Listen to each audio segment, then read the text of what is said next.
combination here. This is the last hangar, but they have multiple exhibits being displayed here. Research and development is over to the right. Looks like space is straight on. And global reach is to the left. And to the far left we have presidential. So let's see what we can see beforehand. I think I previously mentioned this, but they opened up this hangar 2016. So these were actually positioned back in the hangar number 3. This is one of my things I really appreciate, love about this place. This particular hangar is a Valkyrie. This thing is huge. It's really, really, really, really, really big. They actually built 2 of them. It's supposed to be intercontinental. I think it was strategic, nuclear. But when it was designed, the first one was flying. I think this is the second. They actually did 2 prototypes. They didn't get beyond prototype stage. But the second one that was designing, there was a couple chase planes. I think 1 or 2 T-38 Talons. They were flying, and they were still kind of working the kinks out of it. And one of the Talons actually flew too close to the airstream, and it got sucked in, and the Talon was destroyed. The pilot, unfortunately, lost their life. But in addition, it took out like one of the stabilizers in the back, the vertical stabilizers. So this is the first version of this ended up crashing. I think there was 2 pilots in there. They ejected, but I think one of them later died. So it's kind of tragic. Well, again, over here, do you have space?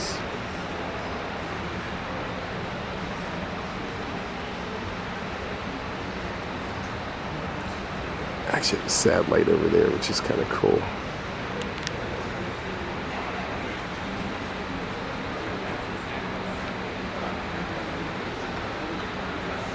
I guess to appreciate the size of this is another SR-71. It's positioned below it. And you can see the Valkyrie dwarfs FR-71. They probably could put either 2 or 3 SR-71s nose to tail to make the total length of this Valkyrie. Humongous. It's probably about, I'd say about 3 stories, maybe 4 stories up. This is a huge plane. So much so you can see different lifting bodies, different experimental planes that are positioned underneath its wings, which I also thought was kind of cool.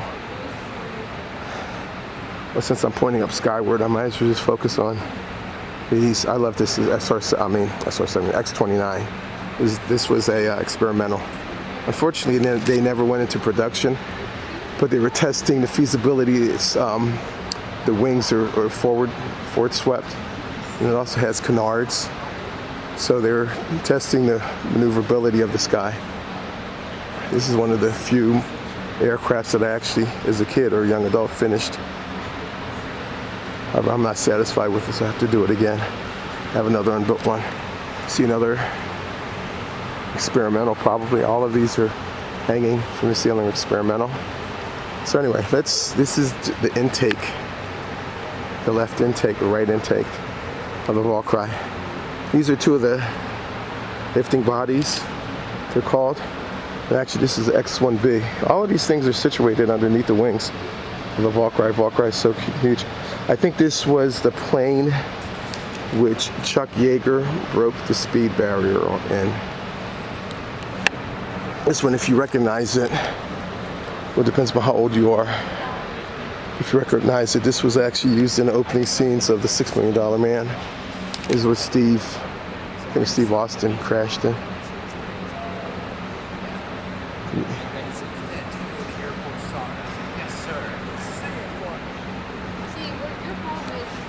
You actually have a capsule. I never said I don't know.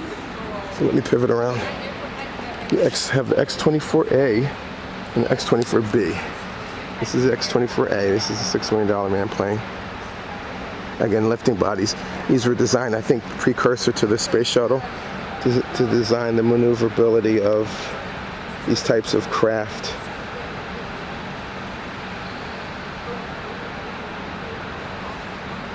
Now this one here looks completely different, but I think it was based on this one. While this is the X-24A, this is actually the X-24B. Again, it's not a lifting body.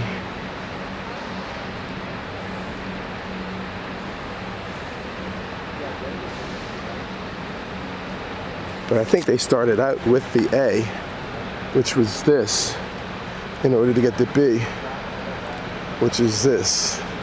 I think most people will prefer the B. A looks like more of like a Volkswagen, a Bug, while this one looks like a sleek Ferrari. This was X15A. Hypersonic research. Again, these are, X means experimental, and these were developed to test different facets, different features of flight.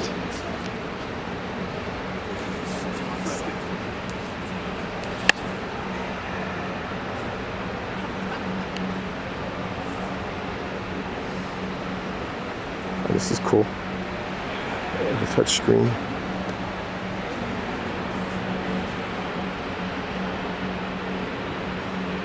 As you can tell, this was dropped from a bomber. And it went jetting across the skies.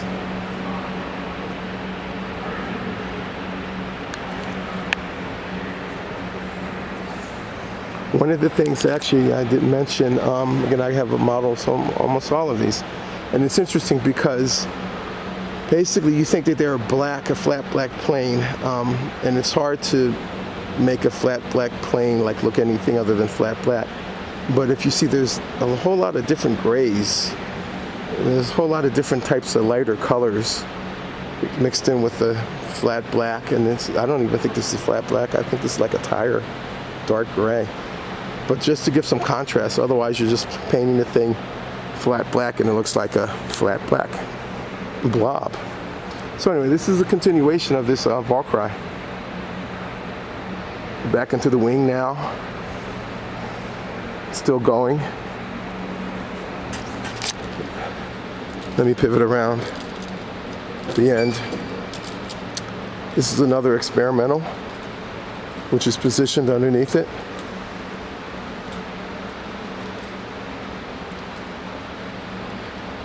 You can see the 6. Let me see if I can focus in on them. It's kind of hard to make out, but there's 6 engines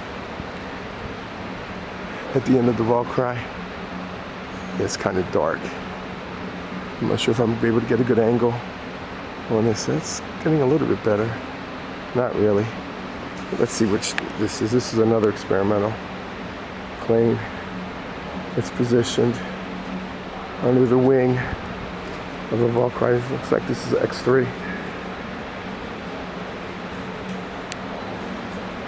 Douglas DeMetto.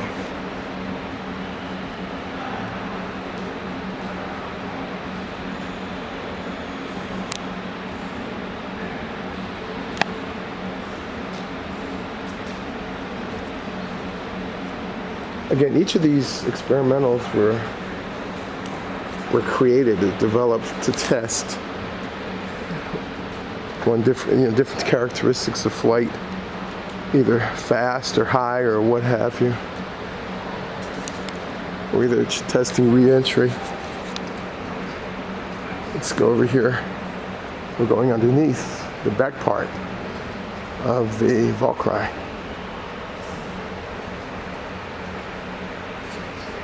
I think this is an example of an engine that was used.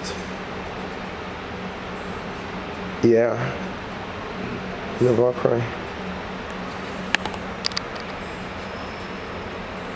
And again, there's 6 of these guys there. There's another experimental.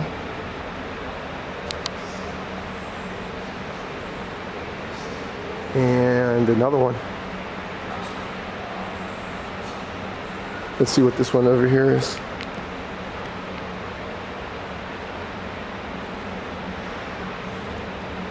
Convair XF 92A.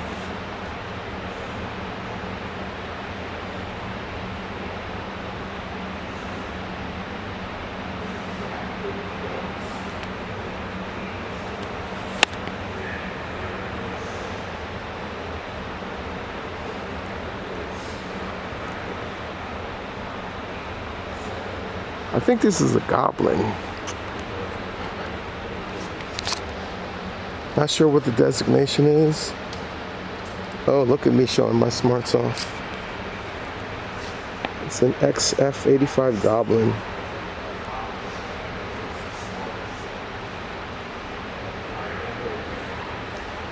So I think the idea behind this is, yeah, it was connected to the bottom part of a transport or bomber or something.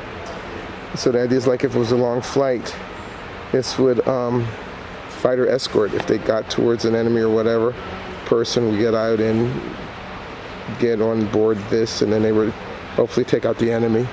But I think they had issues with latching it up. It was like pretty straightforward taking off, but I think the idea was it's supposed to come back, and you see the hook up front. They were having trouble latching it up to the plane it was connected to. This is interesting. It's a prop.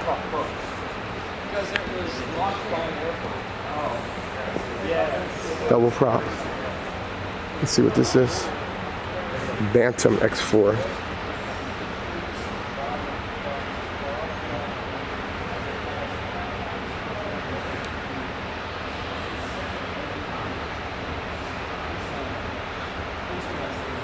I love all metal, the all metal frame. Let's see what this is, this red and white one that we were looking at. X10. Again, notice all of these, most of these planes begin with the X. X as an experimental designation.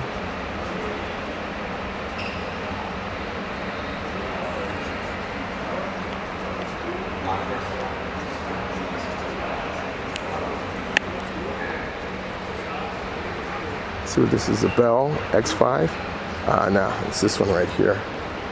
Bell X5 is the one that's, oh, there's two. Okay, it's an Eagle. They're calling it Pursuit P75A.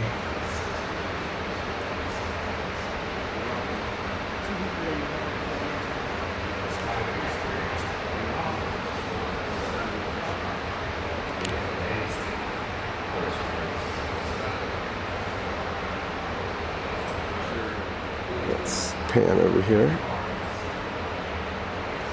and look straight up. Not sure what this is. Oh, here we go. Oh, this was the Bantam. I said this was the Bantam, but actually this is the Bantam. The one hanging. Let's see what this one is. There's a whole row of them hanging. So it looks like this one is this one. Oh, this is X5. Hanging above Bell X5.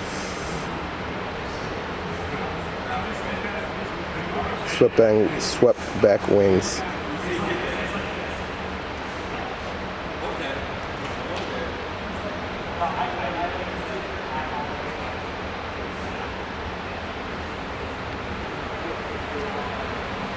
Another all metal.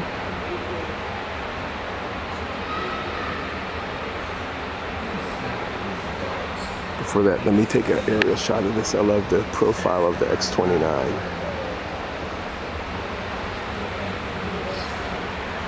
Pursuit P59B. Error comment. It's interesting because some of the planes mixed in here aren't X, they're P for Pursuit. So I guess some of the earlier ones, they were still used to test different types of characteristics. They just didn't get into the X for experimental designation. And this is a Harrier. They're actually, I heard if they're not having yet, they're getting ready to retire this. And this is, I think, the first aircraft that could hover, like a helicopter. What happens is, if you see, let me focus on that there's two different vents that I'm trying to point to. Initially, they're positioned back, but when it's going in hover mode, it positions, I'm thinking 90 degrees, pointing straight down. So the air is actually pointing straight down, which is giving you the hovering capabilities. Unfortunately, it really consumes a whole bunch of gasoline when it's hovering like that. But I think the British originally developed these. I think we had some of them stationed, but there were specific British aircrafts designed that were housing these things. And again, one advantage taking off from an aircraft carrier, you have a shorter distance. But also it could loiter, it could land in tight places, you know, that traditional aircraft just couldn't do. Here we go, let's see what this one, oh, there's another one hanging above. This is my X-29 I was talking about, ranting and raving about.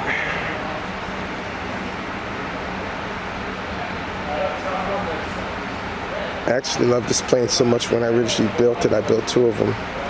I built one with the white color scheme, but then I built the second one as if it had gone into production mode, and I built it in like the 2-3-tone gray, like a F-16 Falcon, you know. I really love this plane. Let's see, what do we have here?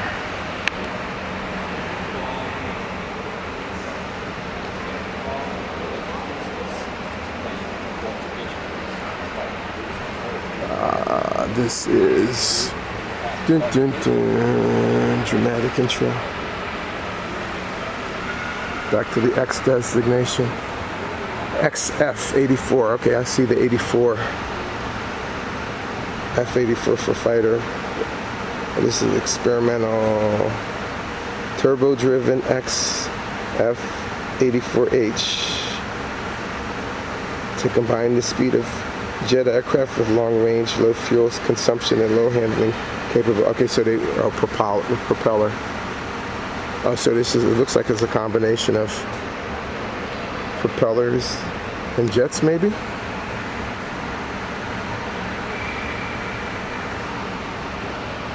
See the propeller right up here. Yeah, I think it is both jets and propeller. And I think the intakes are there, wing roots. This is SR-71. And again, this is the other side of the towering fall cry. And this is the other part of the SR-71. This is, I think this is experimental. Jet blue. The tacit blue.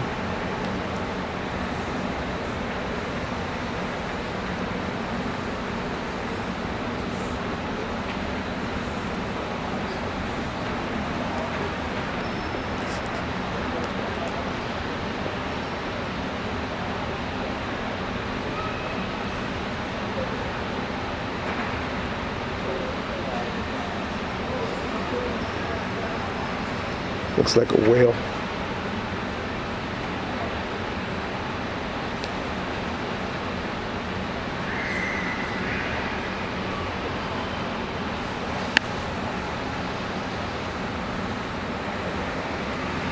This is cool. I walked right by it. Like a hovering flying saucer.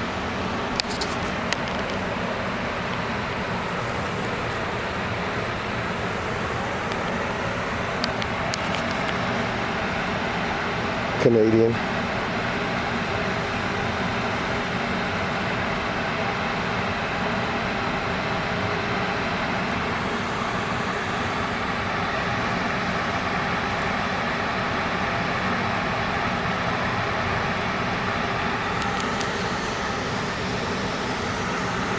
Excuse me.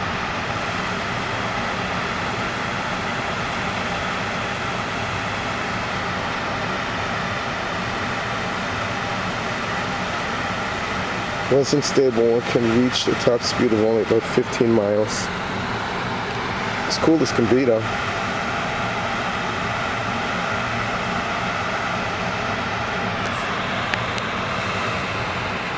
Let's see what this is. Okay, I see airplanes. I see props connected to an airplane. The bell. Looks like it's XV3. Bull goose. But this is an early experimentation in terms of. Oh, no. I was thinking it was experimentation of combining helicopter and aircraft flight characteristics. Oh, wait a minute. I'm talking about the wrong thing. This is what they're talking about here. The thing above me, which is a pilotless decoy. This thing, I'm pretty sure, was an experimentation between using the helicopter and the aircraft flight characteristics. Yep, Bell helicopter Textron.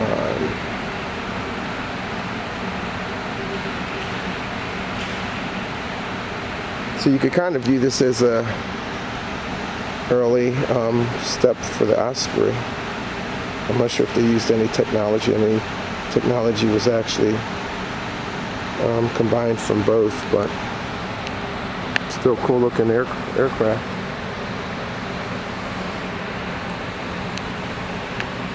This is cool. X-13. So the plan was to have this thing take off vertically, pointing straight up. Actually, here, let me show you what they're doing. So we'll take off going straight up, but then when it was time for it to land, they had difficulties with it landing back in a vertical posture, in a vertical position.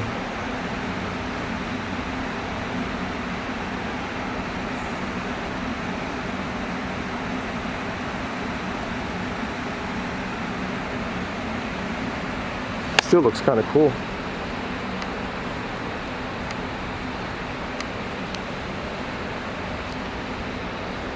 I was commenting on this before when I was here.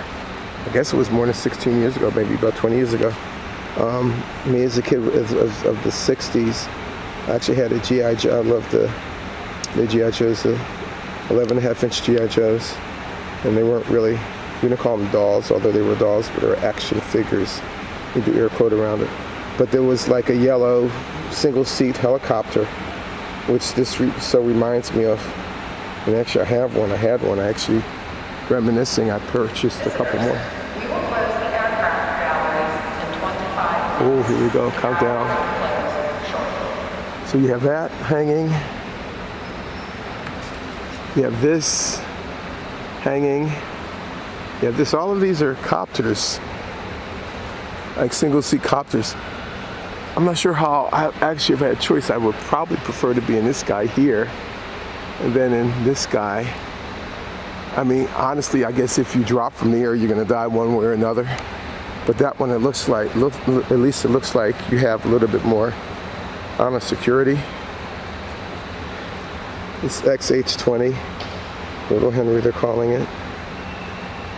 A test stand built to research ramjet propeller helicopter rotor blades. Again, not looking very, very sturdy there. Let me take a shot of this first, then we can zoom in on it. And it's a shot of this. This is a YF-23. And actually, I might as well go over here since I'm here anyway. This is the noise of the Valkyrie again. So let's go over here. I think both of them were used similarly. That one and that one. There's only one thing for it. This is different.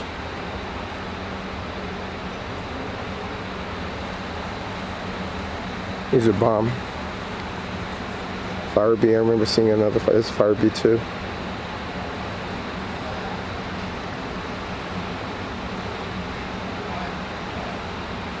Again, that's what we're looking at up here. There's another one over here, which I bet any money is another Fire B. Looks like same profile. Maybe more up-to-date designation. Oh, I would have been wrong. This is a Beechcraft MQM 107 Streaker.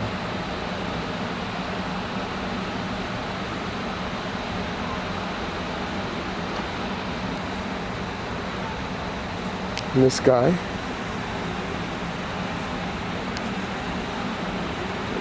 AGI, this is one of the missiles that they mount on the bottom of fighter aircraft. This looks like this is a short-range, self-guided nuclear weapon designed during the Cold War. Now this one was canceled. This is nuclear-based. And this is what we're looking at. Directly above me. There's a couple more hanging over here, but before that, this is, I call them Streak Eagle.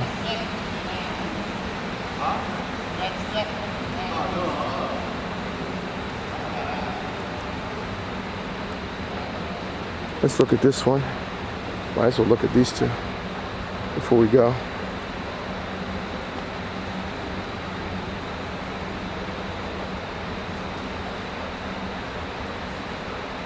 Again, this was in the running to, I think I'm not even thinking of which one it was. I know this was one of the joint fighter potential possibilities, X-32. But it lost out to the X-35, is what I was thinking of. Instead of actually loitering abilities, capabilities like you see in this movie. Similar to the Harrier. Big, humongous nose, intake. Cool, you could even see the van, the engine. And over here, this is a YF-23. Which lost to the YF-22 Raptor.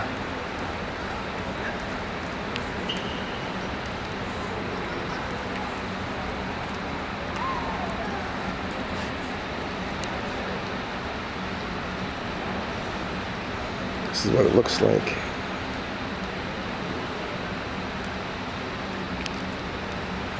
Intakes are humongous. Actually, let me pan it along the top so you can appreciate the things hanging.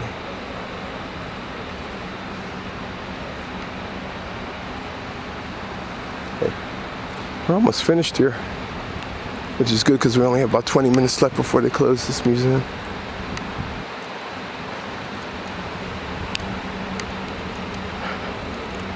So we're getting more into the cargo. I'm not sure why it's over here. Maybe presidential transports. Before we do that, let's look at this one.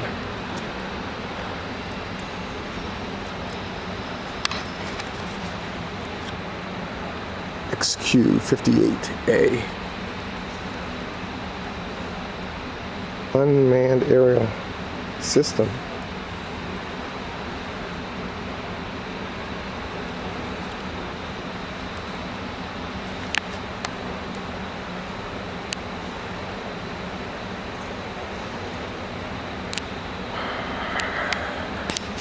Couple smaller X's here.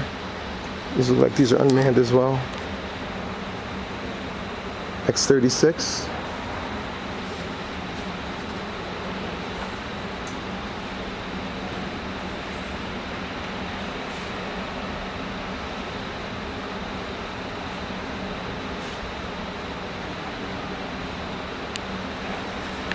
Cool shape. Looks like the engine. Just found it, and this is an X-44A. I'm betting, Skunk Works, yep.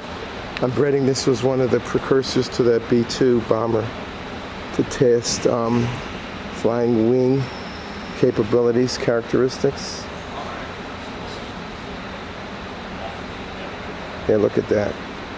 Led to more sophisticated, stealthy, unmanned aircraft. So now,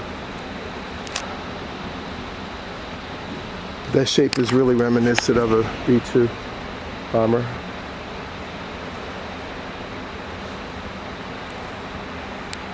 So let's head over here. Probably have about 15 minutes left. See if I can speed up this process.